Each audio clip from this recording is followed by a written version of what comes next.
Hello everyone, আসসালামু আলাইকুম। কেমন আছেন আপনারা সবাই? আশা করি যে যেখান থেকে ভিডিওটি দেখছেন আল্লাহর রহমতে ভালো এবং সুস্থ আছেন। তো সকালে নাস্তাটা সেরে আমি চলে আসলাম দুপুরের জন্য রান্না রেডি করতে, কারণ আজকে হচ্ছে মুরব্বি ডাক্তারের কাছে যাবেন। তো দুপুরের খাবারটা তাড়াতাড়ি রান্না করতে হবে, খাওয়া দাওয়া করে তারপর যাবেন। তো আমি এখান থেকে মুরগির মাংস বের করে নিচ্ছি, আর হচ্ছে পাট শাক বের করে নেব। আগে থেকে ব্লেন্ড করে রেখে দেওয়া পাট শাক আমি হচ্ছে আজকে রান্না করব। আমি তরকারিও বেশি করে রান্না করে যেভাবে ডিপ ফ্রিজে রেখে দিয়েছি, যখন দরকার হবে তখন নামিয়ে নেব। পাট শাক ছিল দুইটা মাত্র, বাটি শেষ হয়ে গেছে। আমি সবসময় বেশি করে ব্লেন্ড করে রেখে দিই, তো আবারও নিয়ে আসবে। তো মুরগি আর পাট শাকটা আমি বের করে ভিজিয়ে রাখবো, আর মুরগিটা এভাবে কেটে নিয়ে আসে। এখন আগে হচ্ছে আস্ত মুরগি নিয়ে আসতো, তখন হলো ভিজিয়ে তারপর আবার ডিপ ফ্রিজে রেখে দিলে মুরগিটা বেশি একটা স্বাদ পাওয়া যেত না, কারণ হচ্ছে বরফ ছড়িয়ে তারপর আবার ডিপে রেখে দিলে নষ্ট হয়ে যায়। তো আমি মুরগিটা আর পাট শাকটা একটু ভিজিয়ে রাখবো। আমাদের প্রতিদিন অর্ধেকটা মুরগি হলেই হয়ে যায় আমাদের তিনজনের, কিন্তু পুরো মুরগি বের করে তারপর ভিজিয়ে রেখে কেটে আবার ফ্রিজে রাখলে মুরগিটা নষ্ট হয়ে যায়। এই জন্য আমি বলছিলাম যে এভাবে কেটে নিয়ে আসতে। তো অনেকগুলো মুরগি নিয়ে আসছে এভাবে কেটে। আরেকজন ঘুমাচ্ছে, ওনার জন্য ডিম সিদ্ধ দিয়ে রেখে দিয়েছি, উঠলে নাস্তা খাবেন। আর এদিকে সিবা চলে আসছে চুল বেঁধে দেওয়ার জন্য। এখন 12টা বাজে স্কুলে যায়, তাই প্রতিদিন 10টা বাজে চলে আসে চুল বেঁধে নেওয়ার জন্য।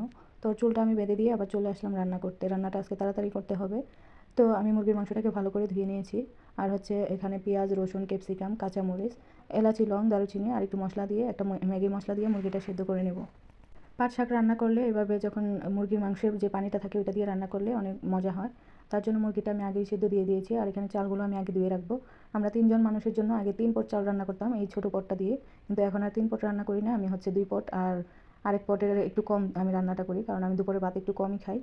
আর এদিকে আমি পেঁয়াজ, ধনিয়া পাতা, রসুন সব কিছু কেটে নিয়েছি। বড় সাইজের একটা রসুন আমি এভাবে ছিলে নিয়েছি, এখন কুচি করে নেব। আর এইভাবে শাক রান্না করলে রসুন একটু বেশি লাগে, তার জন্য আমি বড় সাইজের একটা রসুন এভাবে কুচি করে নিয়েছি। এখন হচ্ছে চলে যাব রান্নায়। আমি রান্নাটা শুরু করে দিয়েছি। এখানে হচ্ছে পেঁয়াজ আর হচ্ছে পেঁয়াজের সাথে সারিয়াটাকে ভেজে নেব। সারিয়া হচ্ছে সেমাইয়ের মতো দেখতে, কিন্তু সেমাই না এটা।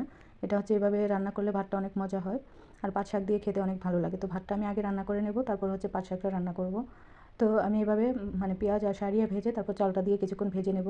তারপর যে চিকেনের স্টক ছিল, মানে মুরগি সিদ্ধ করা যে পানিটা ছিল, আমি মেপে দিয়ে দেবো এখানে। পাট শাকের সাথে ভাতটা একদম ঝরঝরা না হলে মজা লাগে না, তাই আমি পরিমাণ মতো মেপে পানি দিয়ে দিয়েছি। এখন হচ্ছে ঢেকে দেবো। কিছুক্ষণ পর আমি ঢাকনাটা খুলে 2টা কাঁচামরিচ ধুয়ে দিয়ে দেবো। এখন আমি চলে যাব পাট শাক রান্না করতে। পাট শাকটা একদম গলে গেছে। আমি এখানে হচ্ছে চিকেন স্টক আর হচ্ছে ম্যাগি মশলা দিয়ে তারপর হচ্ছে জাল করে নিয়েছি। আর এখন আমি বেশি করে রসুন দিয়ে বাগার দিয়ে দিব। রসুনটা যখন ব্রাউন কালার হয়ে যাবে তখন হচ্ছে আমি ধনিয়া পাতা দিয়ে দেবো। ধনিয়া পাতা দিয়ে একটু ভেজে তারপর হচ্ছে বাগার দিয়ে দিব পাট শাকটা। এভাবে খুব সিম্পলভাবে আমি পাট শাকটা রান্না করি, অনেক মজা হয়। আর এইভাবে ভাত রান্না করে পাট শাক দিয়ে খেলে অসাধারণ লাগে, সত্যিই অসাধারণ। না খেলে বুঝতে পারবেন না। তো সবার কাছে একটাই অনুরোধ থাকবে, পুরোটা ভিডিও দেখার চেষ্টা করবেন। আশা করি ভালো লাগবে। ভালো না লাগলেও দেখতে দেখতে একদিন ভালো লেগে যাবে। আর যারা হচ্ছে আমার চ্যানেলে নতুন, অবশ্যই চ্যানেলটিকে সাবস্ক্রাইব করে পাশে থাকা বেল আইকনটি অন করে দেবেন, তাহলে আমার সব ভিডিও সবার আগে পেয়ে যাবেন।